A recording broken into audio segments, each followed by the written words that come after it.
SJ மாந்திரிகம். இந்த மாந்திரிகத்தில் முச்சேந்தி மாந்திரிகம், இலவச மாந்திரிக பயிற்சியில் முச்சேந்தி மாந்திரிக பரிகாரமும், அதிலிருந்து நம்ம முச்சேந்தி மாந்திரிகத்தால் ஏற்படக்கூடிய பல பாதிப்பு என்னன்றது நம்ம பார்த்து செய்து அது செய்கிறதுக்கு உண்டான வழியை தான் இப்போ நான் சொல்கிறேன், கேளுங்க. மாந்திரிகத்தை பிரயோகம் பண்ணுறதுன்றது பார்த்திங்கன்னா அஷ்டகர்மத்தையும் எல்லாமே பிரயோகம் பண்ணுறாங்க. வகைக்காகவும், அதுக்கப்புறம் பார்த்திங்கன்னா பிரச்சனைகளுக்காகவும், அதுக்கப்புறம் பார்த்திங்கன்னாக்கா எதிரிகளை அழிக்கவும், எதிரிகளை மற்றவங்களுக்கு செய்யப்பட்டு பல பிரச்சனைகளில் பல வகையில் மாந்திரிகத்தை பிரயோகம் பண்ணுறது. வசியம், மோகனம், ஸ்தம்பனம், பேதனம், வித்வேஷனம், ஆக்ரேஷனம் அப்படி சொல்லக்கூடிய 8 வகையான மாந்திரிகத்தை பிரயோகம் பண்ணி ஒருத்தரை வசியப்படுத்துறதோ இல்லை துன்பப்படுத்துறதோ இல்லை கஷ்டப்படுத்துறதோ சாகடிக்கிறதுக்கு கூட முயற்சி பண்ணி அவங்க ஒவ்வொருத்தரும் ஒன்று செய்கிறாங்க. இந்த முச்சேந்தி மாந்திரிக பிரயோகன்றதை கேட்டிங்கன்னா இவங்களுக்கும் அவங்களுக்கும் எந்த சம்மந்தமும் இருக்காது. அவங்க மாந்திரிகத்தில் பாதிக்கப்பட்டிருப்பாங்க. எப்படி பாதிக்கப்பட்டாங்க? எனக்கு அந்த மாதிரி யாரும் விரோதியே இல்லையே ஊரில். நான் எப்படி அந்த மாந்திரிகத்தை என்ன செஞ்சுருப்பாங்க? எல்லாமே நல்லா தான் பழகுறாங்க, எல்லாமே தான் நல்லா தான் இருக்காங்க.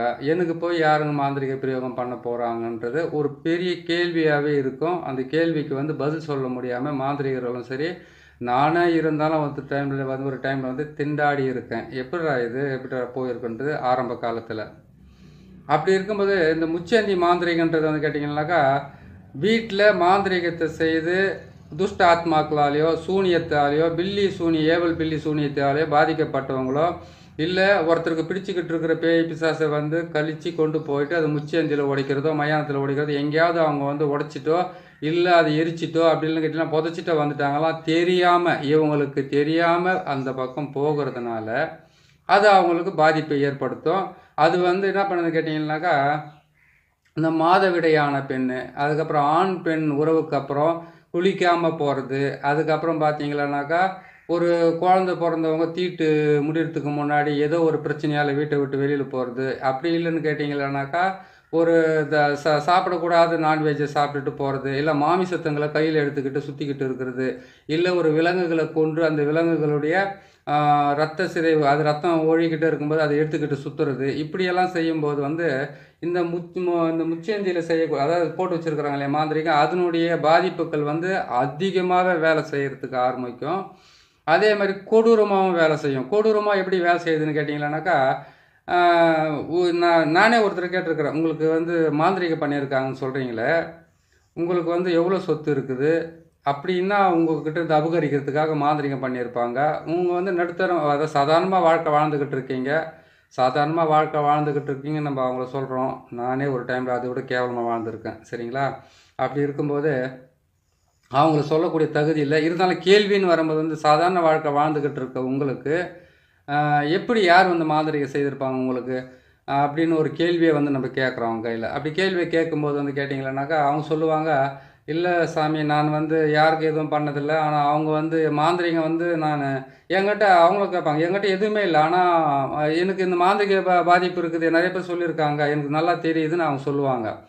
அப்படிப்பட்ட இந்த மாந்திரிகத்தை எதனால் பிரயோகம் பண்ணுறாங்க, எதனால் ஆகுதுன்றதை விட இந்த மாதிரி செய்து போட்டும்போது இவங்க இப்படி போனாங்கன்னாக்கா அது கண்டிப்பாக அவங்கள பற்றிக்கிட்டு போகும். அதே மாதிரி கரணங்களில் செய்யக்கூடிய மாந்திரிகத்துக்கு கரணம் விடுறதுக்குள்ளே அது யாராவது இவங்களுக்காக தான் செய்தீங்க, ஆனால் அது நாள் தவறும் போது அவங்களுக்கு நேரம் நல்லா இருக்கும்போது கிரகங்கள் அவங்களுக்கு நல்ல பலனை கொடுக்கும்போது அது யாருக்கிட்டையாவது போய் ஆகணும். யார் இப்போ மாந்திரிகத்தை நம்ம செய்து கொடுக்குறோன்னு வச்சுக்கோங்க, செய்து கொடுக்குற நமக்கு அது கிட்ட வராத மாதிரி கட்டு போட்டுக்கூடிய சக்தியும் அதுக்குண்டான மந்திரங்களும் உடல் கட்டு மந்திரமோ, அதுக்கப்புறம் கேட்டிங்களானாக்கா மந்திர சாப நிவர்த்தி, எந்திர சாப நிவர்த்தி, பாவை சாப நிவர்த்தி நம்ம பண்ணிடுறோம்.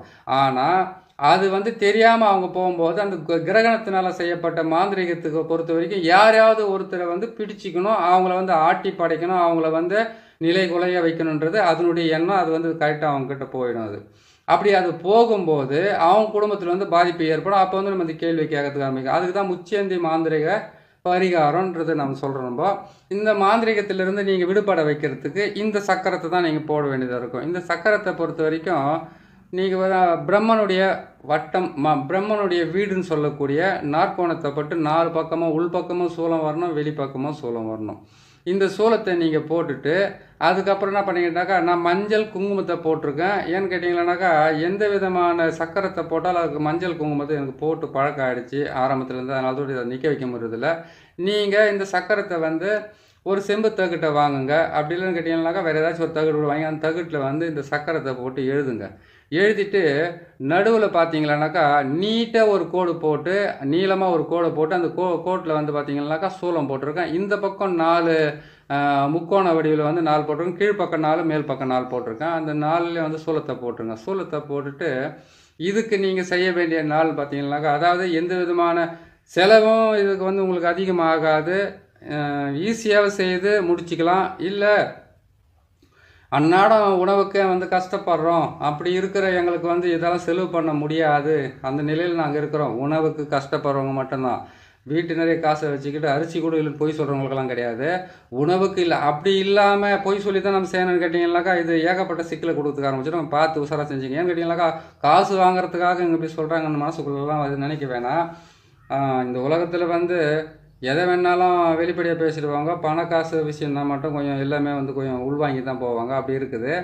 அதனால் நீங்கள் என்ன செய்கிறீங்கன்னு கேட்டிங்களானாக்கா, இந்த சக்கரத்தை வந்து ஒரு தகுடை வாங்கி அந்த தகுட்டில் எழுதிட்டு, இதுக்கு வந்து கேட்டிங்களானாக்கா சண்டால மையன்னு சொல்கிறோம் இல்லையா, அந்த சண்டால மையம் மட்டும் தடவிங்க. சண்டால மையம் உங்களால் செய்ய முடியலன்னு கேட்டிங்களானாக்கா, நீங்கள் வந்து எட்டினுடைய விதையை மட்டும் வாங்கிட்டு வந்து அந்த எட்டினுடைய விதையை வந்து நல்லா காய வச்சு அதுக்கு வந்து கற்பூரமாக போட்டு அந்த கற்பூரத்தோடு சேர்த்து போட்டு நீங்கள் எரிச்சிங்களா சாம்பல் ஆகிடும். அது சாம்பல் ஆகிட்டோம் என்ன பண்ணுங்க, வேப்ப எண்ணெய் எடுத்து அதில் போட்டு குழைச்சி வச்சுக்கோங்க. குழைச்சி வச்சுக்கிட்டு இந்த சக்கரத்தை போட்டு இந்த சக்கரத்தில் வந்து யார் பாதிக்கப்பட்டிருக்காங்களோ அவங்களுக்கு வந்து நீங்கள் செய்ய வேண்டிய பரிகார முறை, எளிய முறை, சிம்பிளான முறை நீங்கள் வந்து செய்து நீங்களும் குணப்படுத்திக்கலாம். மற்றவங்களுக்கு வந்து ஒருத்தர் மனசு கஷ்டமாக சொல்லியிருக்கிறாரு. என்ன கேட்டிங்கன்னாக்கா, நீங்கள் பெரிய பெரிய சக்கரத்தை போட்டுடுறீங்க, இங்கே வர்றது வந்து 10 ரூபாய் 20 ரூபா தான் கொடுக்குறாங்க, அது வாங்கிறதுக்கு எங்களால் அதுக்கு அவங்கக்கிட்ட வந்து உடம்புலேருந்து பாதி உயிரை வாங்குற மாதிரி பேசிட்டு போயிடுறாங்க, அவ்வளோ கஷ்டமாக இருக்குது, எப்படி இது செய்கிறது நீங்கன்னு அவர் கேள்வி கேட்டிருக்காரு.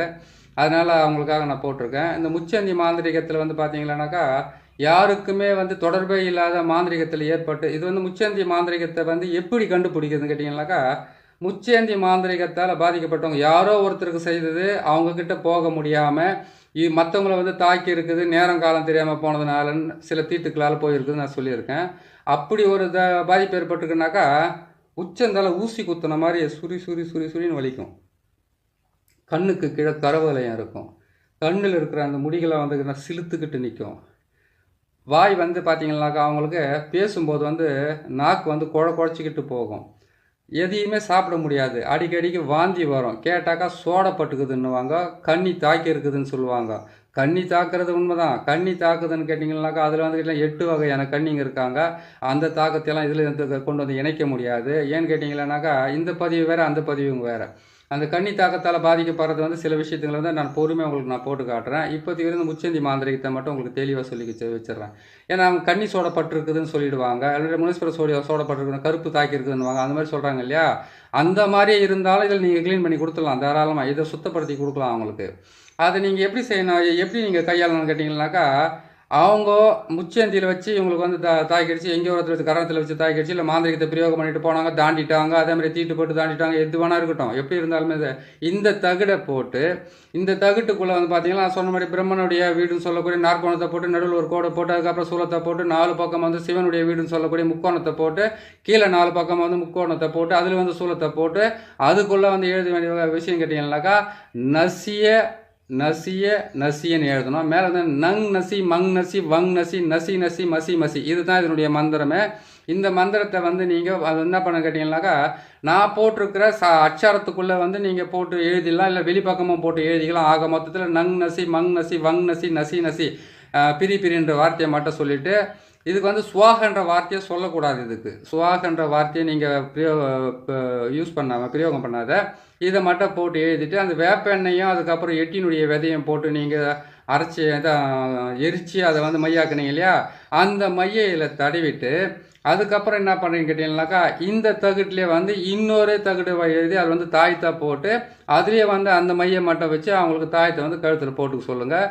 குறைஞ்சது வந்து பார்த்தீங்கன்னாக்கா 11 நாள் 21 நாள் 27 நாள் கழுத்தில் போட்டுக்கிட்டு இருக்குது. அதை கொண்டு போய் என்ன பண்ண அவங்க தலையை வந்து எத்தனை நாள் போட்டுக்கிட்டு இருக்கிறாங்களோ அத்தனை நாள் தலையை சுற்றி கொண்டு போயிட்டு வேப்ப மரமோ இல்லைன்னா புளிய மரமோ இல்லை அரச மரமோ இல்லை அரச மரத்தில் அடிக்காதீங்க, ஆலமரத்தில் கூட அடிச்சு விட்டுருங்க. சரிங்களா? அது எத்தனை நாள் உங்கள் கழுத்தில் போட்டுக்கிட்டு நீங்கள் வந்து இது இருப்பீங்களா, தீட்டு இல்லாமல் உணவு சாப்பிட்டுக்கிட்டு இருப்பீங்க இல்லையா? ஏன்னு கேட்டிங்கன்னாக்கா அது வந்து உடம்புக்குள்ளே இருக்கும்போது நான்வெஜ் சாப்பிடக்கூடாது, கணவன் மனைவி ஒற்றுமை இருக்கக்கூடாது, அதுக்கப்புறம் கேட்டிங்கன்னா ஒரு டெத்துக்கு போகக்கூடாது. இந்த நாள் முடிகிற வரைக்கும் தான், உங்கள் உடம்புலேருந்து விலைக்கு போகிற வரைக்கும் தான். அதுதான் உங்களுக்கு சொல்லியிருக்கேனே, அந்த தலைமுடி வந்து சிலுத்துக்கிறது, அதுக்கப்புறம் கேட்டிங்கன்னா ஊசி குத்துன மாதிரி இருக்குது, கண் வளையம் வந்து கருப்பாக ஆகிறது, அதுக்கப்புறம் நாக்கு பேசும்போது வந்து குழைக்கிறது, சாப்பிட முடியல, பேதி ஆகிறது, வாந்தி ஆகிறது, கண் மயக்கம் ஆகிறது, ஹாஸ்பிட்டலுக்கு போனாக்கா எல்லாமே நார்மலாக இருக்குது, எந்த பிரச்சனையும் இல்லைங்க. மூட்டுக்கு வலிக்கிறது, முழங்காலெல்லாம் வலிக்கிறது, கால் பாதம் ஊசி குத்துன மாதிரி குத்துறது, தலையெல்லாம் உடம்பெல்லாம் வந்து கேட்டிங்கன்னா சிலுக்கிறது, யாரோ ஒருத்தர் வந்து மேலே கை வைக்கிற மாதிரி இருக்கிறது, அதுக்கப்புறம் இருந்து வந்து அவங்கள உசுப்பி விட்ட மாதிரி உடம்பை வந்து குலுங்கி அப்படியே எழுந்திரிக்கிறது, தூக்கத்தில் எழுந்திரிக்கும் போது நம்ம அப்படியே உடம்பு வந்து எப்படியுமே படுக்க பொந்தாத மாதிரி அவங்களுக்கு கஷ்டத்தை கொடுக்குறது, இப்படியெல்லாம் நடக்கிறதுக்கு இதுக்கு பேரும் மாந்திரிகம் தான். ஏன்னாக்கா யாரும் எதிரியும் இல்லாத, பகைவரம் இல்லாத, நீங்கள் தனிப்பட்ட முறையிலையோ யாரோ ஒரு இதுலையோ போயிட்டு வரும்போது அது வந்து உங்களுடைய பலவீனத்தை பார்த்து உங்களை பற்றி கொண்டு உங்கள் குடும்பத்தில் வந்து தொல்லைகளை உருவாக்கும். உங்கள் கிட்ட இருந்த ஆள் வேற ஆள்கிட்ட மாறும், வேற ஆள்கிட்ட இருந்து அப்படியே போயிட்டு இருக்கும், குடும்பத்திலே மாற்றி தொல்லை கொடுத்துக்கிட்டு இருக்கோம். அப்பேற்பட்ட இந்த வேலையை செய்யணுன்னாக்கா நீங்கள் இந்த சக்கரத்தை போட்டுக்குங்க. 8 முட்டை மட்டும் வாங்கிக்கோங்க. ஒரே ஒரு மண் பாத்திரத்தை வாங்கிக்கோங்க. 8 முட்டையிலே வந்து வாங்கிட்டீங்கன்னாக்கா உங்களுடைய பேர் உங்கள் அம்மா பேரை மட்டும் போட்டுக்குங்க. அது மட்டும் போட்டுட்டு என்ன பண்ணுறீங்கன்னு கேட்டிங்கனாக்கா அதில் பேரை எழுதிட்டு அது என்ன பண்ணணும்னு கேட்டிங்கன்னா உங்கள் தலையை வந்து கரெக்டாக 8 முறை சுற்றி அந்த மண் பாத்திரத்தில் வச்சுடுங்க. கற்பூரத்தை சுற்றி அதில் வச்சுருங்க. அதுக்கப்புறம் வெண்கடுகு, சாம்பிராணி அதை வாங்கி சுற்றி அதிலே வச்சுடுங்க. சுற்றி வச்சுட்டு என்ன பண்ணுங்க, ஒரு 8 முட்டையால் சுற்றி வைக்க மாட்டோம், 2 முட்டையை மாட்டோம், உச்சந்தலையிலேருந்து உள்ளங்கால் வரைக்கும் உங்களுடைய கையாலேயே வந்து தலையிலேருந்து தேய்ச்சிக்கிட்டு வந்து அதில் வச்சுட்டு என்ன பண்ணுங்க, உங்களுடைய காலடி மண் 2 காலினுடைய மண்ணையும் எடுத்து அதில் போட்டுட்டு, நீங்கள் எந்த வீட்டில் வசிக்கிறீங்களோ, வாடகை வீட்டில் இருந்தாலும் பரவாயில்ல, எந்த வீட்டில் இருந்தாலும் பரவாயில்ல, டைல்ஸாக போட்டிருந்தாலும் பரவாயில்ல, சுத்தமாக பெருக்கி தூசியை மட்டும் எடுத்து கொஞ்சம் அதில் போட்டுருங்க. ஏன்னு கேட்டிங்கன்னாக்கா உங்களை விட்டுட்டு அது போகும்போது உங்கள் வீட்டில் இருக்கிறவங்களுடைய வாசமோ அவங்களுடைய வேர்வை வாசமோ அது பிடிச்சிருக்கும். அப்படி தாண்டக்கூடாதுனாக்கா அந்த வீட்டுக்குள்ளே இருக்கிற தூசியெல்லாம் பெருக்கி வாரி வந்து அந்த மண் பாத்திரத்திலே போட்டுருங்க. போட்டுட்டு என்ன பண்ணுறீங்கன்னு கேட்டிங்கன்னா கொண்டு போய் இந்த கற்பூரமெல்லாம் போட்டிங்க இல்லையா, இது என்ன பண்ணுறீங்க கேட்டிங்கனாக்கா உங்களுக்கு ஞாபகம் இருக்கும், ஆமாம் நான் அந்த 3 வழி முக்கூட்டு வழியில் போகும்போது எனக்கு இந்த மாதிரி ஏற்பட்டு நான் பார்த்துருக்கேன்னா, இல்லை மயான பக்கம் போயிருந்தேன், இல்லை நல்லா 1 மணி வெயிலுக்கோ 12 மணிக்கு மேலே இருக்கிற வெயிலில் போனேன், இல்லை ராத்திரி வந்து அர்த்தராத்திரியில் வந்து முதல் சாமத்தில் எங்கேயோ போயிட்டு வந்தேன், அதனால் எனக்கு பட்டிருக்குன்னு ஒரு டவுட்டு இருந்தால் அதை வந்து நீங்கள் ஞாபகப்படுத்திங்க, இந்த மாதிரி போயிட்டு வந்துக்கிறேன்னு சொல்லிட்டு. நீங்கள் போன திசையை விட எந்த திசையிலான போயிட்டு வந்திருந்தாலும் பரவாயில்ல, நீங்கள் போகும்போது மட்டும் இதுக்கு வந்து பரிகாரம் செய்யணும்னாக்கா தெற்கு திசையை நோக்கி போய் தான் நீங்கள் க்ளீன் பண்ண வேண்டியது இருக்கும். கிழக்கு, மேற்கு, வடக்குக்கு ஆப்போசிட் இருக்குது தான் தெற்கு. அந்த திசையில் போய் என்ன பண்ணுறீங்கன்னு கேட்டிங்கன்னாக்கா உங்களுக்கு ஏற்பட்ட துன்பம் மற்றவங்களுக்கும் ஏற்படக்கூடாதுன்னு நினைக்கணும். நம்மளை விட்டு ஒளிஞ்சா போதுண்டா சாமின்னு போயிட்டுலாம் போட்டு வரக்கூடாது. ஏன்னு கேட்டிங்கன்னாக்கா கெடுவான் கேடு நினைப்பான். அதே மாதிரி நீங்கள் என்ன பண்ணுறீங்க கேட்டிங்கன்னாக்கா உங்களுக்கு ஏற்பட்ட மாதிரி தொல்லை ஏற்படக்கூடாதுனாக்கா அது ஓரமாக எப்படின்னு கேட்டிங்கன்னாக்கா என்னதான் ஒரு மனுஷன் போராடி வாழ்க்கையில் என்னதான் பண்ணாலும் சரி மரணன்றது நிச்சயம் ஒருத்தனுக்கு இல்லைன்னு சொல்லலை. ஆனால் தான் கர்வத்தினாலேயோ சுயநிலவற்றோ போய் அவங்க தாண்டிட்டாங்கன்னா தப்பு கிடையாது. இல்லை சும்மாவே போகும்போது நீங்கள் அவங்க தாண்டுற மாதிரியே போட்டுட்டு வந்தீங்கன்னாக்கா நீங்கள் நல்லாடியும் அவங்க கஷ்டப்படுவாங்க, அவங்க பர கஷ்டத்துக்கள் நீங்கள் ஒரு காரணமாகக்கூடாது இல்லையா? அதுக்காக தான் சொல்கிறேன். முச்சேந்தி வழி இருக்குதுன்னு கேட்டிங்கன்னாக்கா, இல்லை நீங்கள் எங்கே ஒரு ரோடு ஓரத்தில் வைக்கிறீங்களோட ரோட்டு ஓரமாக யாருடைய பாதம் இல்லை, அதான் கேட்டிங்கன்னா ஒரு ரோடுன்னு கேட்டிங்கன்னா அந்த ரோட்டில் வந்து ஒரு ஓரம்னு ஒன்று இருக்குது, அந்த ஓரத்தில் யாரும் அவ்வளோ போக மாட்டாங்க இல்லையா? கொஞ்சம் மறைமுகோடு கண் பார்வை படணும், ஆனால் அது மறைமுகமாக இருக்கணும். யாரோ ஒரு 10 பேர் பார்த்தா கூட யாரோ என்ன செஞ்சு போட்டுருக்காங்கனாக்கா உடனே கொண்டு அது நிவர்த்தி ஆகும். சரிங்களா? அதை போட்டுட்டு அந்த மூலையில் போய்ட்டு அதை தலையெல்லாம் சுற்றி கொண்டு போயிட்டு அதை எரிச்சிட்டு உடைக்கணும். அதை எரிச்சிட்டு அப்படியே விட்டு வந்துடும். எரித்து ஒரு கல்லை தூக்கி போட்டு உடைக்கிறீங்களோ இல்லைன்னா இப்போ எது போட்டு உடைக்கணும், உடச்சிடுங்க. அதை உடச்சிட்டிங்கன்னா பிரச்சனை ஓஞ்சி போயிடும்.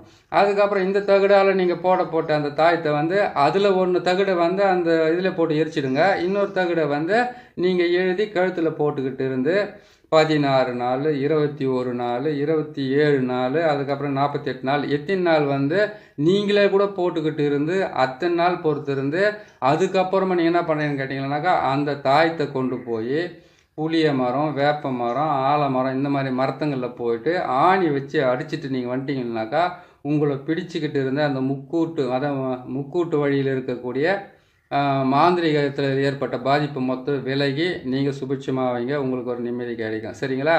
இதை பார்த்து செய்யுங்க. செய்கிறதுக்கு வந்து செவ்வாய்க்கிழமை, சனிக்கிழமை, அமாவாசை, அஷ்டமி, பிரதோஷ நாட்களில் நீங்கள் பிரயோகம் பண்ணலாம் தாராளமாக. பிரயோகம் பண்ணி நீங்கள் உங்களை குணப்படுத்திக்கலாம். இதுக்கு தேவை ஒரு மண் பாத்திரம், காலடி மண், கற்பூரம், வெண்கடுகு, சாம்பிராணி, அதுக்கப்புறம் கேட்டிங்கன்னா எட்டி மரத்தினுடைய விதை, அதுக்கப்புறம் கேட்டிங்கன்னாக்கா வேப்ப எண்ணெய். இதுங்களை மட்டும் பிரயோகம் பண்ணாவே போதும். எலுமிச்சம்பழத்தை பொறுத்த வரைக்கும் 8 முட்டை வாங்குறீங்கன்னா 8 எலுமிச்சம்பழத்தை வாங்கிக்கோங்க. வாங்கி செய்து முடிங்க இதை தாராளமாக. இதில் ஒரு 3 எலுமிச்சம்பழத்தை மட்டும் என்ன பண்ண, இப்போ நான் 2 எலுமிச்சம்பழத்தை பலி கொடுத்துக்குறேன் இல்லையா, அந்த மாதிரி அந்த தகட்டுக்கு 2 எலுமிச்சம்பழத்தை பலி கொடுத்துட்டு மீதி 2 எலுமிச்சம்பழத்தை கொண்டு போயிட்டு என்ன பண்ணுறீங்கன்னு கேட்டிங்கன்னாக்கா, உங்கள் அந்த பொருட்டு இடத்துல உடைக்கிறீங்க இல்லையா, உடைக்கிறதுக்கு முன்னே எரிக்கிறதுக்கு முன்னாடி ஒரு எலுமிச்சம்பழத்தையும் எரிச்சு முடிச்சதுக்கப்புறம் உங்களுக்கு எதுவும் தாங்கிக்கிட்டு வராத மாதிரி உங்கள் தலையை சுற்றி அங்கே நசுக்கி போட்டுட்டு மீதி 4 எலுமிச்சம்பழம் இருக்குது, உங்கள் வீட்டை சுற்றி ஒன்று உடச்சிடுங்க. 3 எலுமிச்சம்பழத்தை என்ன பண்ணுங்க, நைட்டானாக்கா சாயம் போட்டாண்ட ஒரு எலுமிச்சம்பழத்தை எடுத்து வச்சு உங்கள் குடும்பத்தில் இருக்கிறவங்க தலையெல்லாம் சுற்றி கொண்டு போயிட்டு அம்மன் கோயிலோ, முனீஸ்வரன் கோயிலோ, சிவன் கோயிலோ, எந்த கோயிலாக இருந்தாலும் சூளம் இருக்குதான்னு பாருங்கள். புத்து கோயிலாக இருந்தாலும் சூளம் இருக்கும். அந்த சூளத்தில் கொண்டு போயிட்டு நீங்கள் குத்தி விட்டுட்டு வந்தீங்கன்னாவே போதுமானது. அதுக்கப்புறம் அந்த தாயத்தை கொண்டு போயிட்டு நீங்கள் அடைச்சிட்டு மரத்தில் போய் அடிச்சிட்டு வந்துடுங்க. உங்களுக்கு உண்டான எல்லா விதமான முக்கூட்டு மாந்திரிகத்திலிருந்து மிகப்பெரிய உங்களுக்கு நன்மைகள் கிடைக்கும். ஏன்னா மற்றவங்க செய்தது விரோதிகளுக்காக செய்கிறது ஒன்று இருக்குது, அதிலிருந்து விடுபடுறதுக்கு உண்டான வழியும் ஒன்று கொடுத்துருக்கோம் பாருங்கள். கரெக்டாக பார்த்து செய்யுங்க. இது செய்திங்கள்லாம் உங்களுக்கு நல்ல பரிகாரம் கிடைக்கும், நல்ல விஷயமும் கிடைக்கும். இதுக்கு உண்டான மந்திரத்தை நான் சொல்லிடுறேன், இதையும் நீங்கள் பிரயோகப்படுத்திக்கங்க. சிம்பிளான மந்திரம் தான். ஓம் சாமுண்டி ஓடிவா ஓடிவா, ஜடாதாரி ஓடிவா ஓடிவா, பயங்கரி ஓடிவா ஓடிவா, காளி மாக்காளி ஓடிவா ஓடிவா, என்மேல் பட்டிருக்கும் தோஷத்தையும் என்மேல் பட்டிருக்கும் சூனிய பீடைகளையும் அறுத்தெறி அறுத்தெறி, நங் நங் நசி நசி. இதுதான் இதனுடைய மந்திரம். இந்த மந்திரத்தை நீங்கள் சொல்லிவிட்டு அதுக்கப்புறம் உங்களுக்கு உண்டான பிரச்சனைலேருந்து நீங்கள் விடுபட்டு வாங்க. எல்லாமே நல்லபடியாக நடக்கும், நல்ல விஷயமா நடக்கட்டும்னு சொல்லிவிட்டு உங்களை விடைபெறேன். இன்னொரு நல்ல விஷயத்தை இன்னொரு நல்ல பதிவில் உங்களை நான் சந்திக்கிறேன். நன்றி, வணக்கம்.